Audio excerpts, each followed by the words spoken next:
Hello दोस्तों, क्या हाल है। तारीख आज 30 जनवरी 2025 दिन गुरुवार है और जानेंगे आज देश दुनिया की तमाम बड़ी खबरों को बस कुछ ही मिनटों में। चलिए शुरू करते हैं, एक एक करके तमाम बड़ी खबरों को जानने का प्रयास करते हैं। पहले सबसे बड़ी खबर, प्रयागराज महाकुंभ मेले में मौनी अमावस्या से पहले देर रात संगम पर हादसा हो गया। यहाँ भारी भीड़ में भगदड़ मची, इसमें कई लोग घायल हो गए। वहीं कुछ मौतें की खबर भी सामने आई है। प्रशासन की तरफ से अभी तक मौतों पर आधिकारिक पुष्टि नहीं हुई है। चौंकाने वाली बात यह है कि हादसे के 24 घंटे गुजर चुके हैं, लेकिन अभी तक इस पर हताहत लोगों की संख्या नहीं बताई गई। अगली बड़ी खबर, अमेरिका में डोनाल्ड ट्रंप के राष्ट्रपति बनने का असर दिखना शुरू हो गया है। खबर है कि भारत अमेरिका से आयात करने वाले कुछ महंगे सामान पर टैक्स में कमी कर सकते हैं। इसमें खास किस्म का स्टील, महंगी मोटरसाइकिल और इलेक्ट्रॉनिक सामान शामिल है। हालांकि भारत के इस तरह के कदम से संबंधित घरेलू उद्योग पर कोई बड़ा असर पड़ने की संभावना नहीं माना जा रहा है। केंद्रीय वित्त मंत्री निर्मला सीतारमण की तरफ से इस बार बजट पेश किए जाने पर इसकी पुष्टि होगी कि आखिर अमेरिका से लेन देन की जाएगी उसमें किस प्रकार की टैक्स फ्री होगी। अगली बड़ी खबर दिल्ली से है। दिल्ली चुनाव के लिए कांग्रेस ने अपना घोषणा पत्र जारी किया है। कांग्रेस ने अपने घोषणा पत्र में महिलाओं के लिए 2500 रुपए प्रति माह की आर्थिक सहायता के साथ साथ 25 लाख रुपए तक का मुफ्त स्वास्थ्य बीमा कवरेज और प्रमुख कल्याणकारी लाभ देने का वादा किया है। इसके साथ ही पार्टी ने 500 रुपए में एलपीजी सिलेंडर, मुफ्त राशन किट और घरों के लिए 300 यूनिट मुफ्त बिजली देने का वादा किया है। कांग्रेस पार्टी की ओर से दिल्ली कांग्रेस प्रमुख देवेंद्र यादव ने अभी घोषणा की है कि अगर पार्टी सत्ता में आई तो वह जाति जनगणना कराएगी। इसके साथ ही पूर्वांचलियों के लिए एक समर्पित मंत्रालय स्थापित करेगी। घोषणा पत्र में शिक्षित बेरोजगार युवाओं को 1 साल तक 8500 रुपए प्रति माह की वित्तीय सहायता देने की प्रतिबद्धता बताई गई है। अगली बड़ी खबर, अगर आप एफडी में निवेश करना पसंद करते हैं तो आपके लिए जरूरी खबर है। इस बार बजट में सभी एफडी फ्लैट पर 15% टैक्स लगाने की घोषणा हो सकती है। देश के सबसे बड़े सरकारी bank state bank of India ने सरकार को इस बारे में सुझाव दिया है। अभी तक एफडी से हुए मुनाफे पर स्लैब आधारित टैक्स लगता था, लेकिन अब उस पर 15% टैक्स लग सकते हैं। अगली बड़ी खबर आपके लिए, अगर आप भी एसबीआई में अपना अकाउंट चलाते हैं तो एसबीआई ने सेविंग अकाउंट से मिलने वाले ब्याज पर टैक्स छूट की सीमा बढ़ाने की सिफारिश की है। अभी तक अकाउंट में जमा रकम पर 10,000 रुपए तक की ब्याज पर टैक्स छूट मिलती है।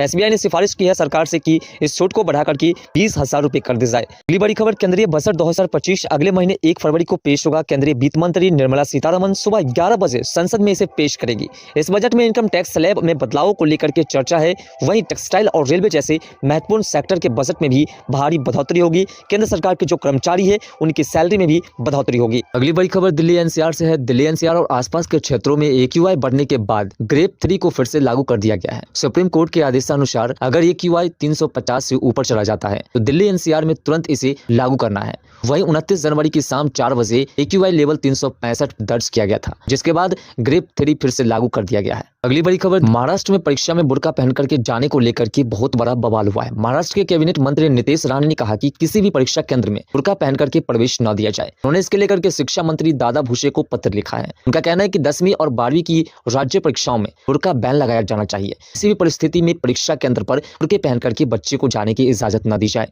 अगली बड़ी खबर, 3 तलाक कानून को चुनौती देने के मामले में सुप्रीम कोर्ट में सुनवाई हो चुकी है शुरू। 3 तलाक कानून को चुनौती देने के मामले में सुप्रीम कोर्ट में सुनवाई शुरू हो चुकी है। सीजीआई संजीव खन्ना और जस्टिस संजय कुमार की बेंच कर रही है सुनवाई। अगली बड़ी खबर, सैफ अली खान पर हुए हमले को लेकर के बांद्रा कोर्ट में हुई सुनवाई। एक्टर सैफ अली खान पर 16 जनवरी को उन्हीं के घर में अटैक हुआ था। ऐसे के बाद इस केस में बांद्रा कोर्ट ने आरोपी शरीफुल को 14 दिन की जुडिशियल कस्टडी में भेज दिया है। अगली बड़ी खबर, राष्ट्रपति द्रौपदी मुर्मू ने महाकुंभ में हुई घटना पर दुख जताया है। राष्ट्रपति ने कहा, प्रयागराज महाकुंभ में भगदड़ की घटना अत्यंत दुखद है। मैं हताहत हुए श्रद्धालुओं के परिजनों के प्रति शोक संवेदना व्यक्त करती हूँ और ईश्वर से प्रार्थना करती हूँ घायल हुए सभी श्रद्धालु शीघ्र ही स्वस्थ हो जाए। अगली बड़ी खबर, उत्तर प्रदेश के मुख्यमंत्री योगी आदित्यनाथ ने रेल मंत्री अश्विनी वैष्णव से फोन पर बात की और प्रयागराज से ज्यादा ट्रेन चलाने के लिए कहा। स्नान करने के लिए आए हुए लोगों को जल्दी और आसानी से शहर से निकाला जाए, इसके लिए ज्यादा से ज्यादा ट्रेन चलाई जा रही है। अश्विनी वैष्णव ने योगी आदित्यनाथ को बताया कि 360 से ज्यादा ट्रेन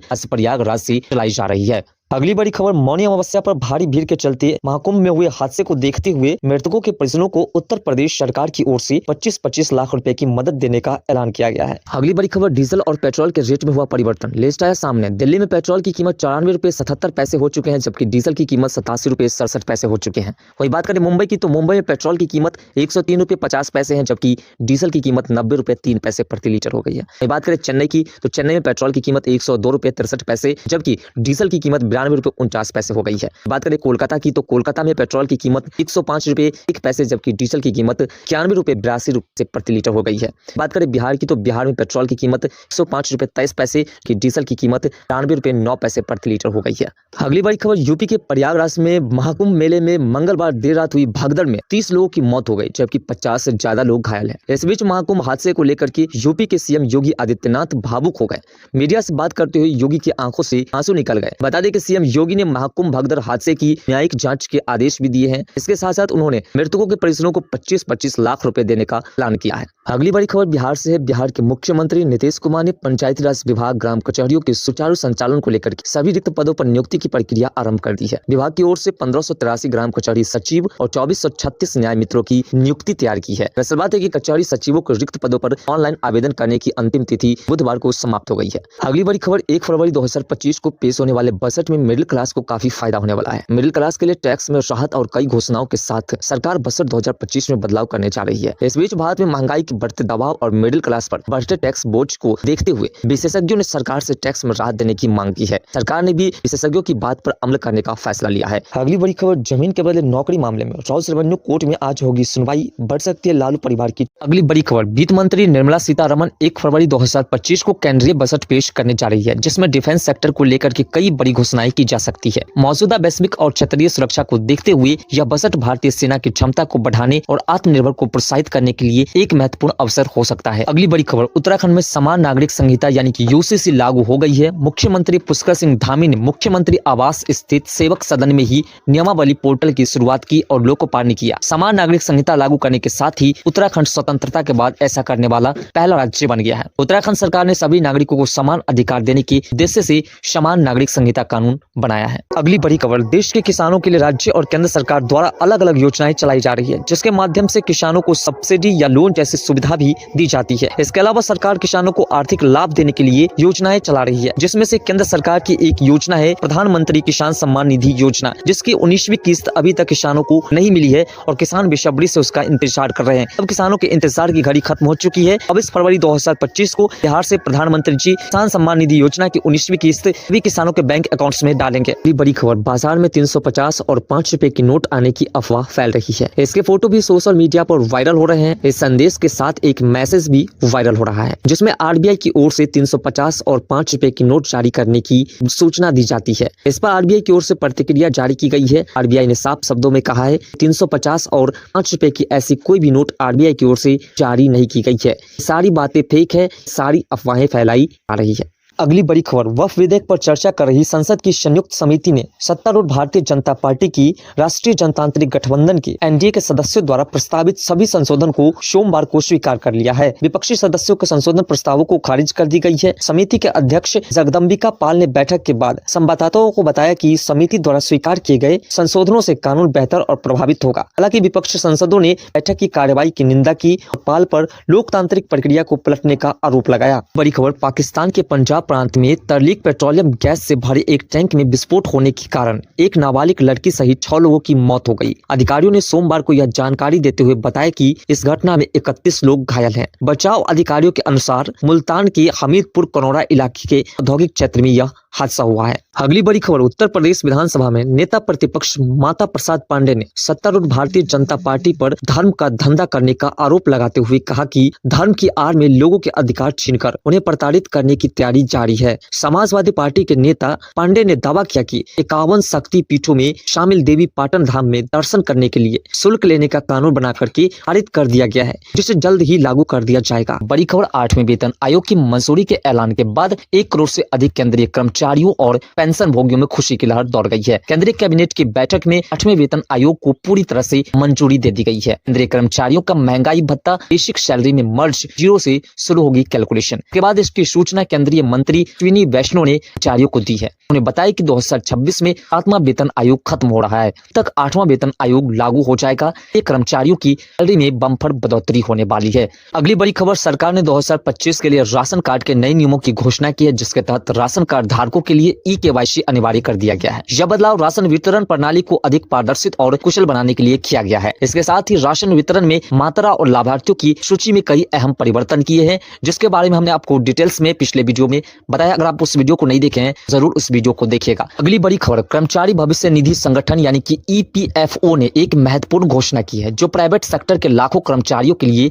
राहत भरी खबर है। उस फैसले के तहत कर्मचारियों की मौजूदा सैलरी के साथ साथ यानी कि पेंशन में भी इजाफा होगा। इसका सीधा फायदा उन कर्मचारियों को मिलेगा जो भविष्य में अपनी आर्थिक स्थिति को लेकर चिंतित रहते थे। नए नियमों के लागू होने से वित्तीय स्थिरता और भविष्य की योजनाओं को मजबूती मिलेगी। फैसला उन कर्मचारियों के लिए विशेष रूप से फायदेमंद है जो EPFO के तहत नियमित योगदान देते हैं। पहले जहां सैलरी का एक हिस्सा और पेंशन एक तय सीमा के भीतर थी, वहीं अब इसमें तेजी से कर्मचारियों की बचत बढ़ेगी। अगली बड़ी खबर, प्रधानमंत्री किसान सम्मान निधि योजना के लाभार्थियों के लिए इस साल का बजट खास होने की उम्मीद है। बढ़ती महंगाई और खेती पर बढ़ते हुए खर्च का ध्यान रखते हुए सरकार सालाना 6,000 रुपए की राशि को बढ़ाकर के 10,000 रुपए कर सकती है। बड़ी खबर, 1 फरवरी को पेश होने वाले बजट में सरकार किसान क्रेडिट कार्ड की लिमिट भी बढ़ा सकती है। अभी तक किसानों को क्रेडिट कार्ड के जरिए 3 लाख रुपए तक का उधार दिया जाता था। उम्मीद है कि सरकार इसे बढ़ाकर के 5 लाख रुपए तक कर सकती है। बजट को लेकर के उम्मीद है कि सरकार कृषि क्षेत्र में और भी अधिक गतिविधियां ला सकती है।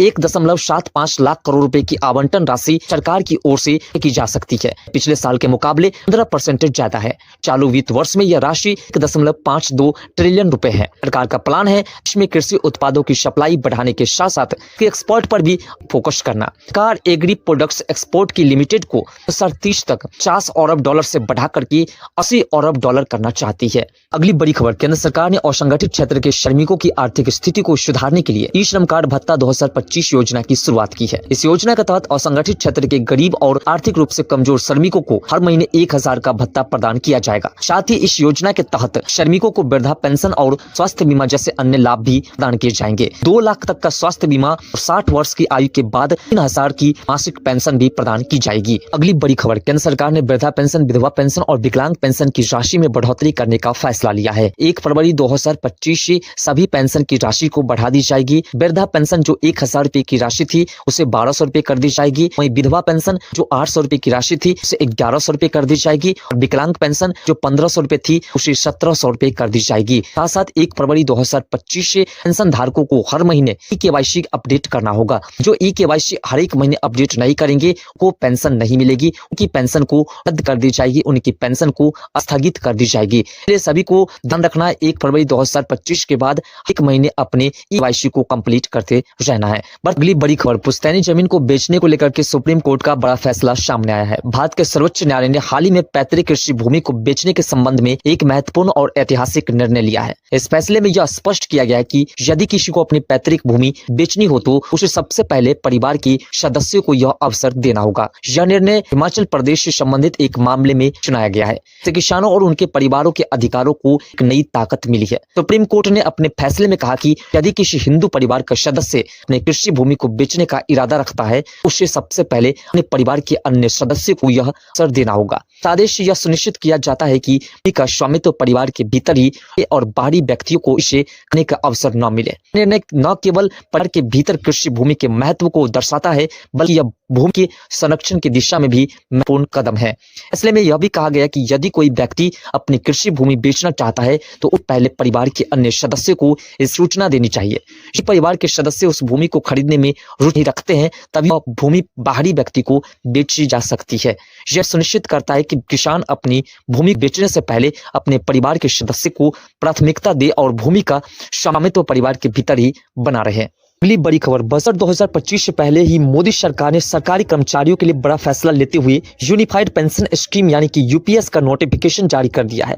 नोटिफिकेशन जारी होने के बाद ही यह बात भी तय कर दी गई है कि 1 अप्रैल 2025 से यूपीएस यानी कि यूनिफाइड पेंशन स्कीम लागू कर दी जाएगी। यूनिफाइड पेंशन स्कीम केंद्र सरकार के ऐसे कर्मचारियों पर लागू होगी जो कि एनपीएस यानी कि नेशनल पेंशन स्कीम के तहत आते हैं और इसके तहत यूपीएस के ऑप्शन को चुनते हैं, सिर्फ उन्हीं को इसका लाभ मिलने वाला है। अगली बड़ी खबर, धार्मिक स्थल पर लाउड स्पीकर के प्रयोग पर हाईकोर्ट का अहम फैसला सामने आया है। मंदिर, मस्जिद, गुरुद्वारे पर लगे लाउड स्पीकर को लेकर के इलाहाबाद हाईकोर्ट ने अपने एक महत्वपूर्ण फैसले में कहा कि धार्मिक स्थल में पूजा के लिए लाउड स्पीकर का उपयोग करना किसी कानूनी अधिकार का नहीं है। हाईकोर्ट ने कहा कि पूजा स्थल मुख्य रूप से ईश्वर की प्रार्थना के लिए होती है, इसलिए लाउड स्पीकर के प्रयोग को अधिकार नहीं कहा जा सकता है, विशेषकर तब जब ऐसा प्रयोग आसपास रहने वाले लोगों के लिए परेशानी का कारण बनता हो। अगली बड़ी खबर, बिहार बिहार के मुख्यमंत्री बिहार के राजगीर रेलवे स्टेशन को जल्द ही इंटरनेशनल लेवल का बनाने जा रही है। बिहार के मुख्यमंत्री ने 2400 करोड़ रुपए की मंजूरी दी है, जिसे बिहार के राजगीर रेलवे स्टेशन को जल्द ही इंटरनेशनल लेवल का बनाया जाएगा। साथ ही इसके रेलखंड के दोहरीकरण भी किए जाएंगे, जिससे कि बिहार को एक नया सौगात मिले इंटरनेशनल रेलवे स्टेशन के तौर पर। बिहार के राजगीर रेलवे स्टेशन को जल्द ही इंटरनेशनल लेवल का बनाया जाएगा। मुख्यमंत्री द्वारा 200 करोड़ की मंजूरी दी गई है। अगली बड़ी खबर, रेलवे भर्ती बोर्ड आरआरबी ने ग्रुप डी के 32,438 पदों पर भर्ती के लिए आवेदन प्रक्रिया शुरू कर दी है। 25 जनवरी 2025 से आवेदन प्रक्रिया शुरू हुई है। इन पदों के लिए आवेदन करने की अंतिम तिथि 22 फरवरी 2025 रखी गई है। जो भी कैंडिडेट्स रेलवे में अपना करियर बनाना चाहते हैं, वे आरआरबी ग्रुप डी की भर्ती का आवेदन फॉर्म भर सकते हैं और 22 फरवरी से पहले अपना आवेदन कंप्लीट कर सकते हैं और अपने करियर को आजमा सकते हैं। बड़ी खबर, 1 फरवरी को पेश होने वाले बजट में सरकार किसान क्रेडिट कार्ड की लिमिट भी बढ़ा सकती है। अभी तक किसानों को क्रेडिट कार्ड के जरिए 3 लाख रुपए तक का उधार दिया जाता था। उम्मीद है कि सरकार इसे बढ़ाकर के 5 लाख रुपए तक कर सकती है। बजट को लेकर के उम्मीद है कि सरकार कृषि क्षेत्र में और भी अधिक गतिविधियां ला सकती है। करीब 1.75 लाख करोड़ रुपए की आवंटन राशि सरकार की ओर से तय की जा सकती है। यह पिछले साल के मुकाबले 15% ज्यादा है। चालू वित्त वर्ष में यह राशि 1.52 ट्रिलियन रुपए है। सरकार का प्लान है देश में कृषि उत्पादों की सप्लाई बढ़ाने के साथ साथ इसके एक्सपोर्ट पर भी अधिक फोकस करना।